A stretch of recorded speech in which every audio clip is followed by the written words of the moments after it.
En fait, vous l'avez compris, là on se balade d'exploitation en exploitation. On va commencer aussi les ateliers maritimes, donc on découvre.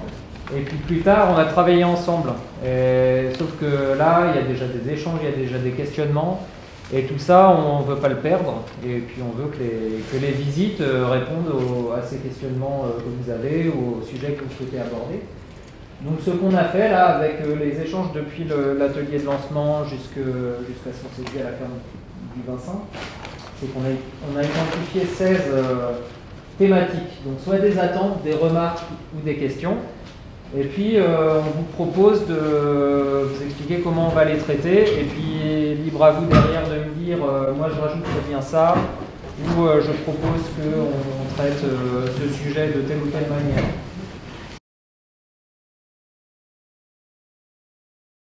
Stéphane Tual, directeur du groupe Néo et du chantier Rebond. Quelques mots sur le groupe Néo. Le groupe Néo, c'est un groupe d'économie solidaire. C'est le premier groupe d'économie solidaire qui a été créé en Bretagne. Et aujourd'hui, c'est le groupe d'économie solidaire le plus important. On a différentes activités. On a une dizaine d'entreprises ou d'associations un peu différentes. Notre cœur de métier, c'est valoriser le retour à l'emploi. Et on a des structures d'insertion, mais on n'a pas que des structures d'insertion. Concernant Rebond, c'est une structure d'insertion ici. C'est ce qu'on appelle un chantier d'insertion. Pour faire simple, on dit que le chantier d'insertion est la première marche vers la réinsertion.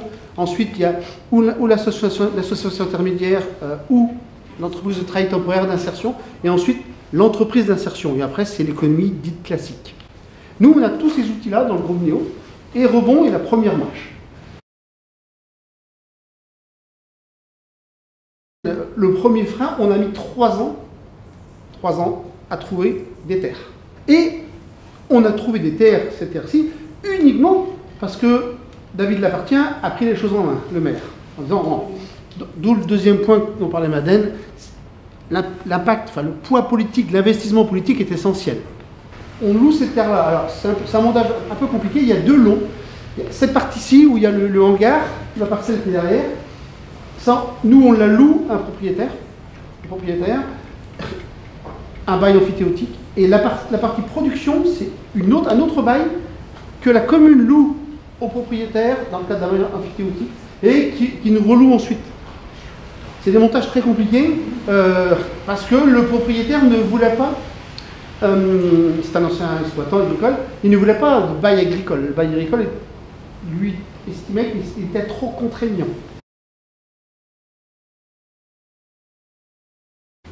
La grosse difficulté qu'on a rencontrée ici, mais c'est vrai partout dans le maraîchage, c'est indispensable, c'est la maîtrise de l'eau. La chance qu'on avait ici, c'est qu'il y avait un puits. On va chercher l'eau ici à 85 mètres. On avait un souci sur ce puits. Quand on produisait, l'été, quand on consommait de l'eau, on tirait très fortement sur la pompe et on tirait beaucoup trop sur la nappe. Donc on a mis en place, que vous verrez un peu plus loin là-bas, on ira tout à l'heure, on a un stock tampon, ce qui nous permet de puiser que la nuit et que en pleine journée, on ne tire pas non plus sur la pompe. Qui plus est, ça nous a permis d'avoir ce qu'on appelle une pompe de transfert où on régule la consommation d'eau en fonction des besoins, c'est-à-dire que la pompe régule d'elle-même, il y a un variateur électronique qui régule. Et puis après, à partir de la pompe de transfert, il y a des vannes que vous verrez un peu partout, et là Jérôme vous expliquera comment il pratique sur la partie irrigation.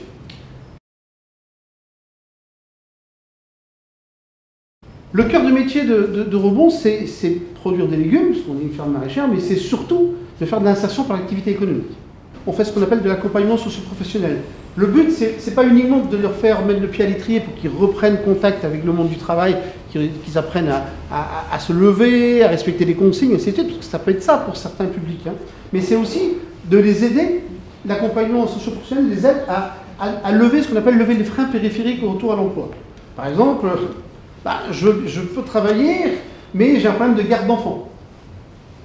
On essaye de trouver des solutions. Ça, c'est le boulot de la conseillère en insertion. Le chantier Rebond est de loin, de très loin, la structure d'insertion, le chantier d'insertion sur le Morbihan qui a les meilleurs taux. Il y a 48 chantiers sur le département du Morbihan. Rebond est la structure qui a de loin, de très loin, les meilleures sorties. Pourquoi Rebond s'en sort bien? Le support d'insertion est un support qui est très adapté. Le support maraîchage, pardon, est un support qui est très adapté à l'insertion. Ça plaît comme support. Et puis, l'autre aspect, l'estime de soi, la confiance en soi. Ils sont demandeurs d'emploi suite à une maladie, suite à un accident, enfin suite à la vie, quoi. Depuis 10 mois, 12 mois, 20 mois. Et ils ont perdu confiance en eux. Et nous, on travaille sur l'estime de soi. Comment on travaille sur l'estime de soi? Et par le fait qu'on leur confie des responsabilités. On a une convention avec le PSM pour les malades en fin de parcours de soins. Et donc, on a une Anne Tremen, je crois comme ça, l'association Anne Tremen de l'EPSM, où ils viennent avec accompagnés d'un infirmier ou d'une infirmière. Et c'est aussi pour ces personnes-là une façon de retrouver un peu la société, tout en liant le travail, la terre, ainsi de suite. Donc on travaille avec Anne Tremen depuis 3 ans. Et depuis quelques mois, on a une convention avec le centre, le CER d'Elvin, le centre d'éducation renforcée. Et donc là, les jeunes viennent régulièrement ici. Mais ça, on a des très très bons retours. Le directeur du CER, lui, voudrait qu'à la limite, s'il pouvait faire venir les jeunes encore plus souvent ici. Et la plupart, pour ne pas dire 90% des jeunes, voudraient, s'ils pouvaient revenir tous les jours, ils viendraient tous les jours. Parce que c'est pour eux aussi, au regard de leur parcours, là, c'est une autre forme de parcours, mais ici, c'est un espace de liberté qu'ils ont. Et tout en étant acteurs, tout en produisant, ils servent à quelque chose. Donc, c'est le genre de choses que l'on fait régulièrement, ça, des conventions. Alors, l'association loi 1901, but non lucratif, avec juste une petite subtilité, on a un statut associatif, ça c'est notre gouvernance. Maintenant, on est comme une entreprise, on paye la TVA, on paye les impôts, on paye tout. On paye exactement la même chose que n'importe quelle exploitation. On est à la MSA et on paye comme n'importe quelle exploitation. On a juste une gouvernance qui est associative. On fait partie des rares chantiers à être fiscalisés, mais c'est un choix de notre part. La logique, c'est de dire on crée une entreprise pour que les gens aient le plus possible les mêmes conditions que dans une entreprise lorsqu'ils vont quitter le chantier pour aller dans l'économie réelle ou classique. Donc ça, dès le départ, ça a été vu et pensé comme ça. Donc contrairement à ce qu'on peut entendre, c'est pas parce qu'on a une association qu'on bénéficie qu'on vit que d'aide. Non, le chiffre d'affaires de l'exploitation sur 2014, et pourtant il a été 2020, ça a été un peu chaotique, on est à 114 500 euros. Quand on fait 115 000 euros de chiffre d'affaires de production, on doit être à 350 000 euros global autrement. Le chiffre d'affaires total, mais le reste c'est des aides. On est dans le marché, on est une exploitation maraîchère comme les autres. On a juste un support et on veut faire de l'insertion. Donc on a des aides à ce titre-là, mais pour autant on est dans le marché. Il est hors de question de baisser les prix, hors de question. Créer un chantier d'insertion à Sarzeau, c'est un projet de territoire. Et puis dans nos débouchés, je ne l'ai pas dit, mais dans le groupe Néo, on a des restaurants. On a 2 restaurants d'insertion, donc c'est des débouchés aussi, parce que les restaurants achètent à rebond et ils travaillent les produits. Donc il y a une logique de filière aussi. Mais les restaurants achètent au même prix que les autres. Parce que les restaurants ont leur propre modèle économique. Quand on a décidé d'ouvrir le premier restaurant, on en a 2 aujourd'hui, mais le premier l'entre-deux route de Nantes, à Séné, on a fait une étude de marché. Et quand on a fait l'étude de marché sur Vannes, pour la restauration traditionnelle, pour les gens qui veulent manger le midi ou le soir, les restaurants de restauration traditionnelle, donc service à l'assiette et que du frais. L'étude de marché, on était un peu surpris, après avec une réflexion pas tant que ça, la priorité c'était pas le bio, la priorité c'était circuit court. Et bio c'était bien, mais c'est d'abord circuit court. Et donc on a aussi fonctionné et raisonné comme ça au parc de restaurants. Alors certes, ici c'est que du bio, mais nos restaurants volontairement, c'est parce qu'on ne le fait pas, ils ne sont pas affichés uniquement bio. Jérôme Guy, donc encadrant maraîcher, alors depuis tout récemment, c'est pour ça que j'ai laissé Stéphane vous présenter l'historique, parce qu'il le connaît beaucoup mieux que moi. Donc voilà, moi auparavant j'étais exploitant maraîcher déjà, j'avais mon exploitation pas très loin d'ici, au début du 44 on va dire. Et ici, donc, on est sur une exploitation de 6 hectares, où alors j'ai repris tout le planning de culture là depuis ma prise de poste, mais on va faire environ une quarantaine de légumes à l'année. Voilà, très varié, c'est vraiment ce qu'on appelle du maraîchage diversifié. Alors en bio, on a tout un tas de produits naturels. Effectivement, il y a une image un peu de l'agriculture bio, en tout cas du maraîchage, c'est du coup on n'utilise pas de produits. Non, c'est pas vrai. On a une gamme de produits qui est utilisable en bio, qui sont souvent soit d'origine minérale, soit d'origine naturelle. Un exemple, ça peut être des bacilles, ça peut être des produits, des minerais, ça peut être des minerais des fois, ça peut être des fientes d'oiseaux, enfin je caricature un peu, mais globalement voilà, il y a toute une gamme de produits qu'on peut utiliser. Il y a des agriculteurs qui font de la gratuite. Ouais, vous les bio, vous mettez de la bouillie bordelaise, vous mettez plein de produits, voilà ce que j'entends sur voir. Écoutez, je suis arrivé là depuis 2 mois, donc j'ai pas eu l'occasion d'utiliser la bouillie bordelaise, mais je peux vous dire que moi j'ai été exploitant 7 ans, j'ai dû utiliser une fois la bouillie bordelaise. Voilà. Je l'ai utilisé la première année parce qu'effectivement, quand je débutais, j'écoutais les maraîchers autour de moi qui avaient peur du mildiou, etc., notamment sur les tomates évidemment, parce que c'est le gros enjeu. C'est un des gros enjeux pour un maraîchage diversifié. Je me suis vite rendu compte qu'en fin de compte, c'est plus la manière de tenir sa culture qui importe et l'aération qu'on apporte au tunnel, etc. En tout cas, des notions techniques qui vont faire qu'on va avoir un mildiou ou pas. Et des erreurs qu'on va faire ou pas. Mais moi, après ça, je n'ai jamais utilisé de bouillie bordelaise, ni sur les patates, ni sur quoi que ce soit. Et j'ai même eu des tomates jusqu'à Noël. Le principe sur les produits qu'on utilise en bio, c'est qu'effectivement, tant qu'on n'a pas d'alternative, on a des tolérances. Il y a un produit qui s'appelle la roténol, par exemple, qui a été utilisé très longtemps, qui était toléré en bio, qui aujourd'hui ne l'est plus, parce qu'on a trouvé une alternative. Une fois qu'on a trouvé l'alternative, le produit est interdit.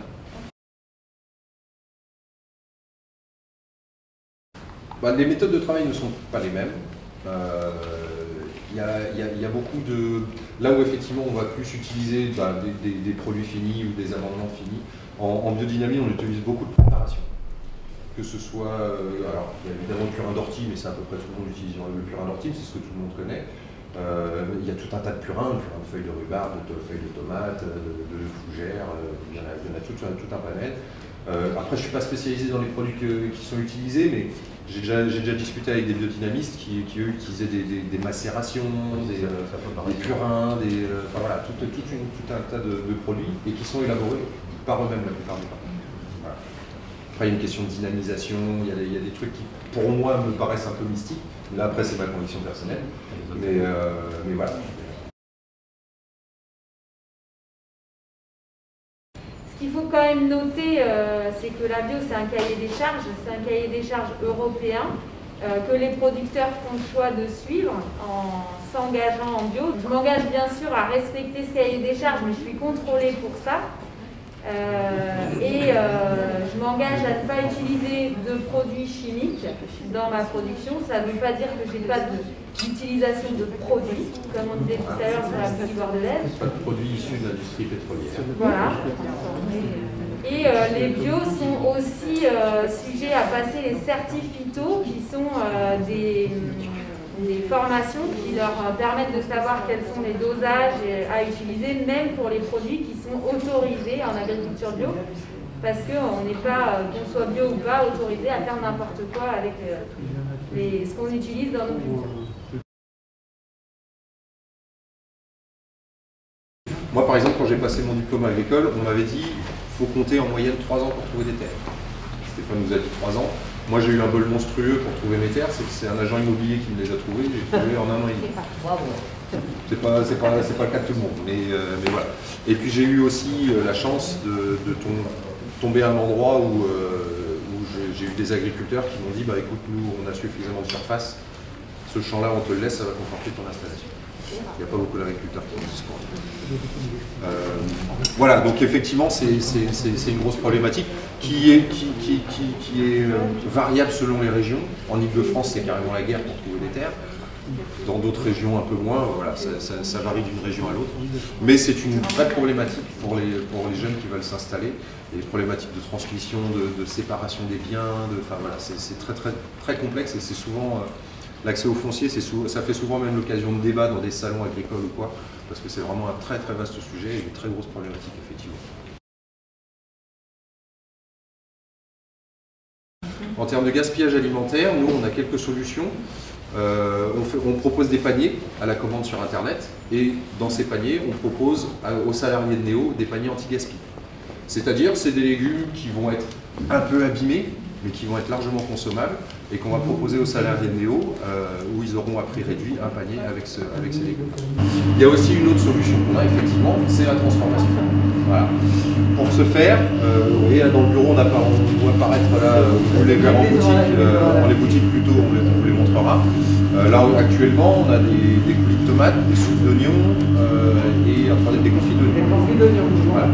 J'ai vu aussi qu'il y avait des soupes de courges qui avaient été faites dans le passé, enfin, voilà, il y a des produits comme ça. Effectivement, quand on a trop de stock, on sait qu'on va en perdre, au lieu de le perdre, bêtement de le stocker et d'attendre qu'il se perde, effectivement, on peut faire ça. Pour ce faire, nous, Stéphane parlait de collaboration tout à l'heure, nous on passe par un ESAT.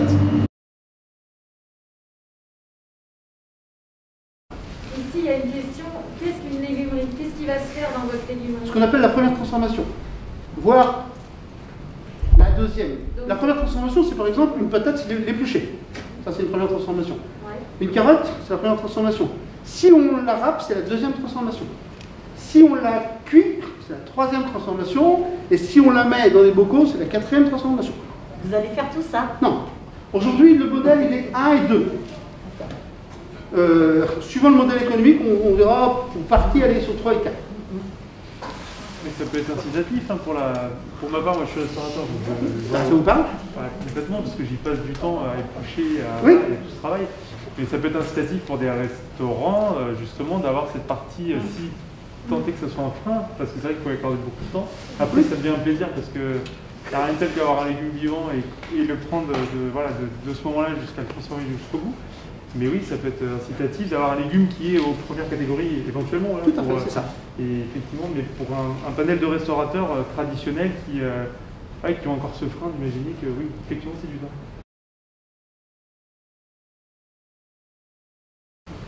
Alors, je peux moi aussi témoigner sur la partie légumerie, parce que en tant qu'exploitant, j'ai travaillé aussi avec une légumerie qu'on a montée en fait à Savenay, dans la Loire-Atlantique. L'objectif, c'était plus, au départ, pas forcément pour les restaurants eux-mêmes, mais pour la restauration collective. L'objectif, c'est de répondre aux appels d'offres des restaurations collectives. Je me souviens que j'étais allé rencontrer la maire de Saint-Gilda à l'époque où je cherchais des terres, à l'époque où je cherchais à m'installer. Et quand j'avais abordé ce sujet-là avec elle, ce qu'elle m'a répondu, c'est que certaines mairies ont un atelier de transformation avec l'école, avec la cantine. Il y a plein de mairies qui n'en ont pas. Et c'est ça la difficulté, c'est le temps que ça prend et les infrastructures que ça prend, et du coup les investissements pour des petites mairies d'avoir un atelier de transformation. Et du coup, au travers de cette légumerie, ça nous a permis de répondre à l'appel d'offres de la centrale de Saint-Nazaire, de répondre à des appels d'offres comme ça, et de proposer des produits de petits producteurs comme moi, en bio, locaux, aux centrales. Avec une traçabilité du coup? Bien sûr, bien sûr. Pour fournir des cantines, évidemment qu'on veut que tout le monde est sur le principe partant pour ça. La difficulté pour des petits producteurs, moi je vois, j'étais producteur sur 3 hectares, j'étais tout seul sur 3 hectares. Produire des patates toute l'année, même pour l'école de mon village, c'était compliqué. Parce que ou alors je dédiais mon champ quasiment à ça. Donc faire du maraîchage diversifié sur des petites exploitations pour fournir, autant en salade, en persil, il y a tout un tas de produits qu'on peut. Il y a des produits, techniquement c'est plus compliqué, parce qu'il faut plus de surface, et quand on a un problème du foncier, où est-ce qu'on s'agrandit ou pas, etc. Là, des choix de l'agriculteur, et il y a une possibilité technique ou pas derrière. Après, les solutions de légumerie, l'avantage de la solution de légumerie, c'est que du coup, on peut avoir plusieurs petits producteurs qui s'associent pour fournir. Là, ça peut être puissant. Vendre en demi-gros, c'est moins rentable que de vendre au détail. S'ils écoulent leurs produits au détail, panier ou du moyen, les producteurs vont chercher du chiffre d'affaires. Donc c'est pour ça que pour avoir une légumerie, il faut avoir un panel suffisamment large, parce que il y a des fois, on n'aura pas de légumes ou pas assez, et il faut la faire tourner. Et puis il y a des fois aussi, il y en a trop, et la légumerie n'arrivera pas à avaler. Donc c'est un modèle qui est compliqué. C'est pour ça qu'il faut que ça soit un projet de territoire. Puis après, moi je suis restaurateur, on parle de légumes bio, il faut que ce soit bio et de saison. Et il faut qu'il adapte sa carte aussi. Et en ce moment, de saison, la courge, on en a plein si vous voulez. Ensuite, vous êtes fermés. Vous voyez, et, ben, les clients, ils trouvent. Il y en a une qui est venue ce matin, elle trouvait qu'il n'y avait pas assez de choix. Mais c'est la saison qui veut ça aussi. Je sais que pendant un moment, il y avait des recettes qui étaient proposées. Et il faut qu'on le fasse. Parce que On a toujours un classeur de recettes. recettes. Moi, en tant que producteur, je le faisais aussi. Alors, principalement mes amapiens sur un étal, c'est un peu plus compliqué. Mais dans mes paniers, oui, les 3-4 premières années, bon, 3-4 ans, je séchais sur les recettes. Mais j'avais pareil tout un classeur de recettes à proposer aux gens. Après, c'est là toute la complexité, c'est que du coup le producteur fait le choix de la vente directe, donc il est aussi vendeur, il doit savoir mettre en avant ses produits sur un étal, il doit en plus savoir expliquer comment les cuisiner, enfin voilà, on lui demande d'être multitâche. On parlait de l'estime de soi, de la valorisation du travail, la vente directe, ça en fait partie, mais on lui demande beaucoup.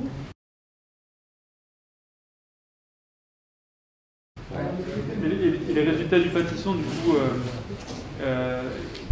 qu'est-ce qui va découler comme réflexion après quand vous avez fait ce stock de pâtisson? C'est typiquement le genre de production qui reste intimiste, j'ai envie de dire, enfin, voilà, et ça reste des niches, quoi, qui peuvent avoir leur importance. Voilà, avoir un pâtisson sur un étal, c'est pas déconnant, c'est toujours mieux. Encore une fois, on est en maraîchage diversifié, c'est toujours mieux d'avoir un maximum de produits et d'en avoir autant dans ça.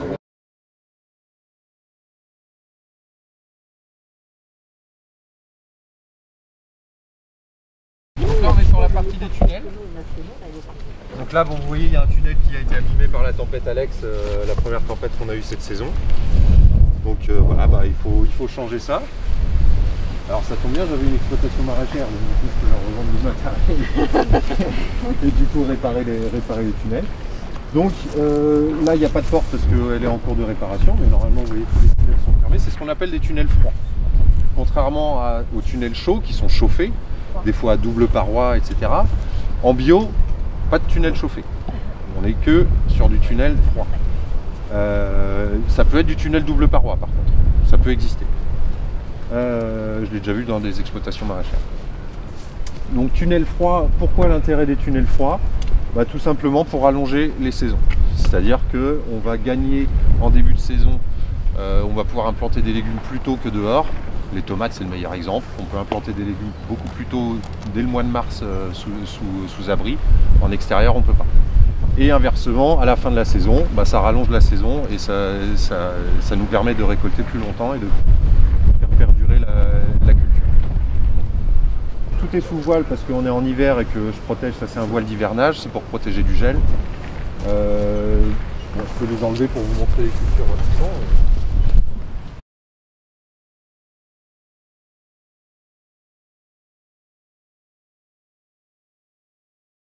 On pense souvent aux mauvaises herbes, aux adventices plutôt, mais qu'est-ce que tu as le droit de faire? La gestion d'enherbement, voilà. Moi j'utilise ce qu'on appelle des bâches tissées, qui ne sont pas simple utilisation et on la jette après. Moi c'est des bâches qu'on utilise au moins 10 ans. C'est-à-dire que c'est une bâche qui permet de limiter l'enherbement et de mettre dans des trous, de mettre la culture qu'on va mettre en face. Voilà. On peut faire ça avec la très grande majorité. Moi j'ai même une technique que j'ai apportée ici, que j'ai appris chez d'autres maraîchers. C'est de faire ça pour des carottes. C'est-à-dire qu'on fait les carottes aussi comme ça, on les sème en poquet, on les recouvre de sable, et du coup ça permet largement de limiter l'enherbement. Un des problèmes en maraîchage, c'est le désherbage, encore une fois. Le désherbage de carottes, c'est juste un cauchemar. Quand on sème des carottes en ligne, c'est juste un cauchemar. C'est très très chronophage. Donc voilà, il y a ça, il y a le désherbage mécanique également. Alors là on est sur du paillage artificiel, on va dire, plastique. On peut être sur du paillage naturel, ça existe aussi. J'ai déjà vu des maraîchers qui paillaient avec du miscanthus ou avec de la paille tout simplement. Enfin, voilà. On peut trouver d'autres méthodes aussi. Et sinon il y a le désherbage mécanique.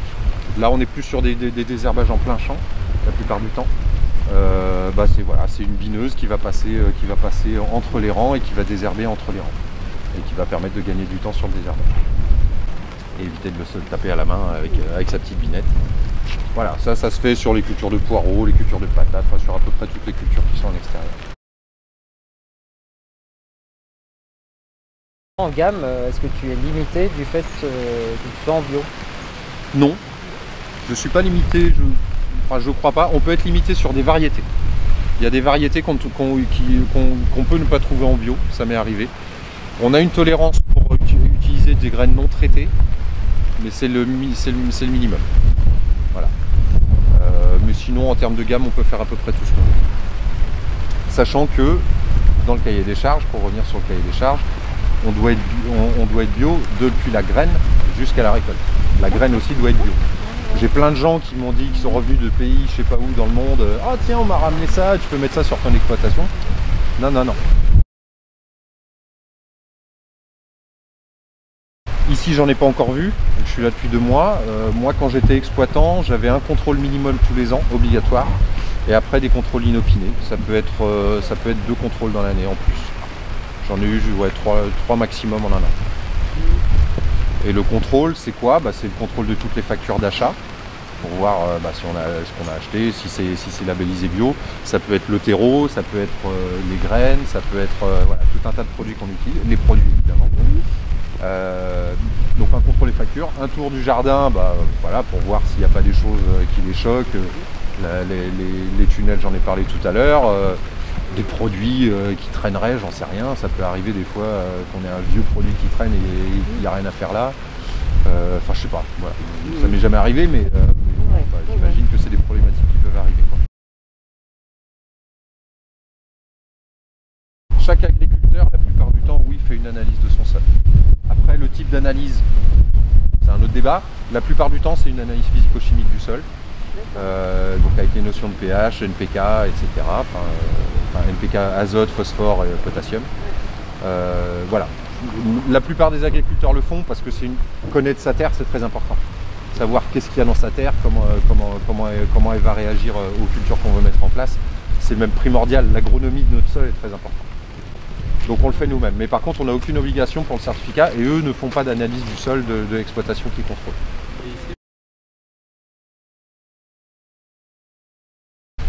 Une fois qu'une culture est enlevée, une fois qu'une culture est terminée, on enlève la bâche évidemment, et puis on travaille le sol. Alors après on peut avoir il y a souvent des débats sur l'agressivité du travail qu'on fait sur le sol, c'est-à-dire outil rotatif ou pas. On peut travailler juste avec un vibroculteur, c'est-à-dire on va juste griffer la terre, ou on peut travailler un outil rotatif qui va travailler. Mais là, sur les outils rotatifs, il y a des débats parce qu'on peut avoir des problèmes, on peut détruire la structure du sol. Si on ne travaille pas au bon moment, on peut créer des dégâts sur le sol. On peut créer ce qu'on appelle une semelle de labour. Enfin, il y a plein de conséquences qui peuvent y avoir derrière. Par exemple. Ces enjeux de labour, ils sont aussi, du travail du sol, ils sont aussi importants sous serre qu'en plein champ. Ouais. Moi, quand je me suis installé, j'ai fait l'erreur de faire charruer mon sol parce que j'étais dans l'urgence et voilà, et du coup je l'ai fait et je l'ai regretté pendant des années. J'ai vu des conséquences sur ma culture. Mon sol, du coup il m'a créé une semelle de labour. J'ai eu des inondations dans mon tunnel à cause de ça. Dans le tunnel. J'ai eu des cultures, des fenouilles comme ça par exemple l'année dernière. Ils ont grandi les pieds dans l'eau. Même si j'ai fait faire du labour, ça n'a jamais été profond. Ça, pour moi, c'est une hérésie totale. Parce que ça veut dire que vous inversez la vie du sol. C'est-à-dire que dans le sol, il y a une vie qui est étagée. Les organismes qui sont au-dessus ou au fond ne vont pas forcément être les mêmes. Et si vous inversez tout, vous versez toute la vie du sol. C'est lourd. Le principal souci que j'ai eu moi par exemple en tant qu'exploitant, c'est les sécheresses l'été. Là on est vraiment sur des sécheresses beaucoup plus grosses, beaucoup plus répétitives. Il y a des fois on se dit je vais faire de l'ananas si ça continue, quoi. Non, il y a des fois c'est vraiment problématique. J'ai même eu des tomates qui ont fondu dans le tunnel tellement il faisait chaud, quoi. Parce que dans un tunnel là, même en hiver il peut faire plus de 20 degrés, quoi. Le problème de sécheresse, il t'apporte quoi? Un besoin beaucoup plus important en eau? Un besoin plus important en eau, mais aussi forcément une remise en question des pratiques, de l'aération des tunnels, de tout un tas de choses. On utilise plus de goutte à goutte, je pense, qu'avant. On parlait de l'agroforesterie. Pour moi, c'est une des solutions. Et c'est ce que j'avais commencé à faire sur mon exploitation. J'avais commencé à implanter des arbres fruitiers. Le fait d'implanter des arbres fruitiers en ligne sur mon exploitation, ça me permettrait à la fois de répondre à une demande, mais aussi, surtout en termes agronomiques, d'apporter de la fraîcheur sur mes sols, d'utiliser moins d'eau, d'utiliser moins la ressource en eau, d'apporter une vie en plus encore sur l'exploitation. Donc voilà, moi je suis convaincu de ça, l'agroécologie pour moi c'est très important. Et est-ce qu'il y a carrément des variétés que tu ne fais plus à cause de ça? Ou que tu serais prêt à ne plus faire si elles sont trop gourmandes en eau? Ça ne m'est pas arrivé pour l'instant. Les légumes d'été, ils ont toujours été au goutte à goutte. J'ai jamais arrosé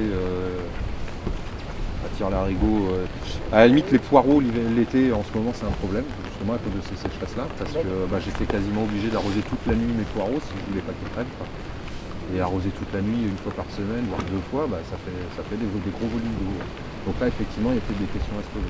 Est-ce que vous voulez compléter la réponse? Parce que du coup, Roselène et Nicolas, ils sont maraîchers. On s'est installé en 2013, donc on n'a pas non plus une grosse visibilité sur les changements climatiques. Après, nous, il y a la problématique en eau sur notre parcelle, puisqu'on n'est pas raccordé à l'électricité, donc on est sur un forage solaire. Et on complète pour faire l'aspersion avec une pompe thermique. Donc on ne peut pas utiliser trop de gasoil, d'essence. Et du coup on limite pas mal l'irrigation, mais par exemple moi j'ai arrêté de faire du radis en été. Du radis botte quoi. Ouais, moi aussi, effectivement. Je ne pensais pas, c'est vrai. Parce que voilà, c'est trop gourmand en eau. Sur la salade, c'est pareil, l'été on n'est jamais sur des gros volumes pour pas avoir trop besoin d'arroser. Et est-ce que tu dois l'expliquer à tes clients? Est-ce que les clients ils sont surpris ou est-ce que finalement ils s'adaptent à votre étal? Où sont les radibottes l'été? Ouais. Les clients diraient ça? Ouais. Bon, il y a assez de diversité, je pense, pour qu'on puisse passer facilement de radibottes. Les gens le demandent, mais oui, c'est pas. Pour le moment, c'est pas quelque chose de rédhibitoire. C'est plus, je pense, sur le long terme, les à-coups qui sont difficiles à gérer. Ça va être plus, en fait, ça va pas vraiment être sur la gamme, mais plus sur le rendement, la productivité et l'organisation du travail. Ce qui fait que nous, on a du mal à suivre, quoi. Quand il y a des gros coups de chaud, il faudrait être partout à la fois et on peut pas, on n'est que 2 nous sur notre exploitation.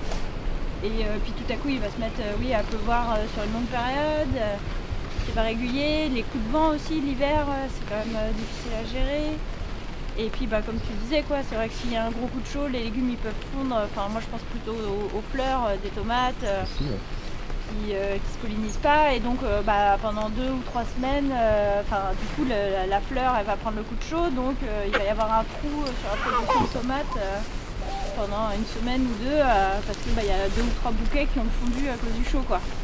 Donc on perd en rendement et on a moins de tomates sur le stand à ce moment-là.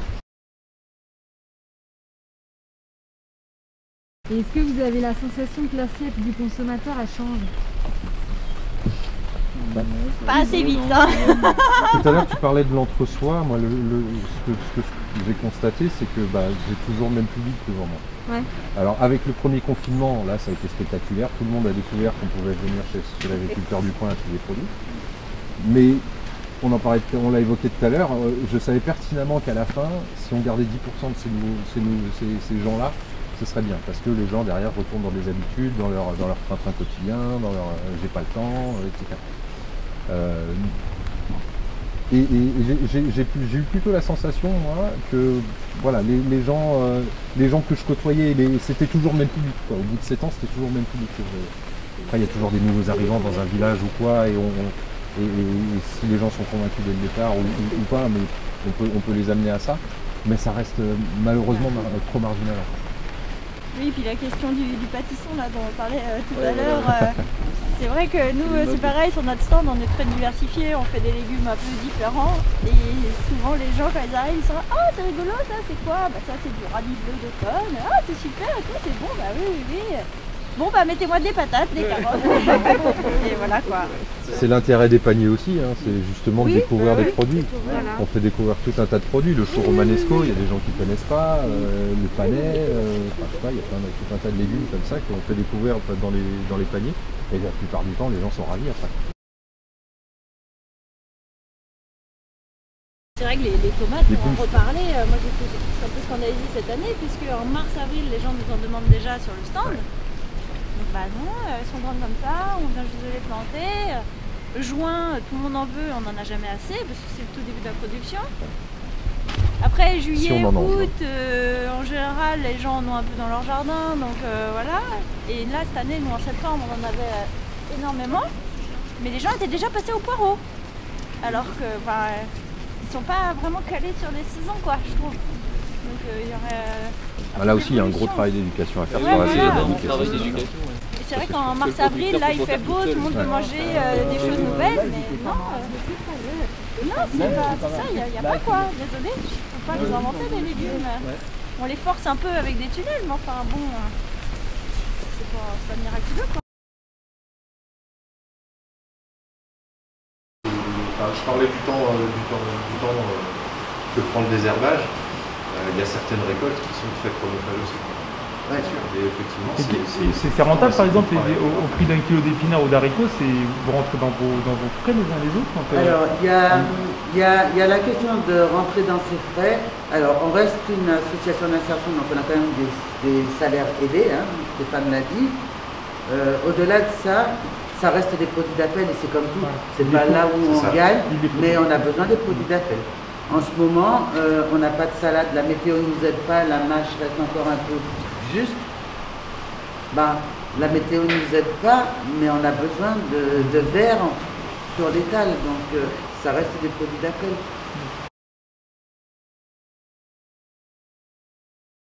Alors, comment on fixe les prix? On fixe les prix déjà, je dirais qu'on reste cohérent avec ce qui se fait autour de nous.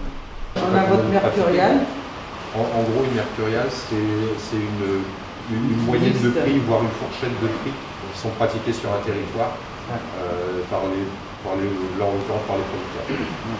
Je pense qu'il y a beaucoup de gens qui ont une image du bio qui est cher parce qu'ils n'ont qu'une image des magasins bio. Oui, c'est ça. Effectivement, en magasin bio, c'est très cher. Mais aujourd'hui, on a de plus en plus de petits maraîchers qui s'installent. Je parle pour la partie maraîchage parce que c'est celle que je connais. Mais aujourd'hui, on a quand même une offre qui se développe. On l'a dit tout à l'heure, c'est encore minoritaire, mais ça se développe. Et du coup, je pense qu'il permet de casser cet argument-là du bio est cher. Parce que quand on va directement chez un producteur, quand on vient sur un étal ou sur un marché, enfin même déjà avant, si on comparait sur un marché ou par rapport à une Biocoop ou un magasin bio, la vie claire, n'importe lequel, effectivement, on n'est pas sur le même budget, quoi. Et parce qu'il y a encore un intermédiaire qui se prend des marges, etc. Et on rentre dans ce système-là, même si c'est du bio.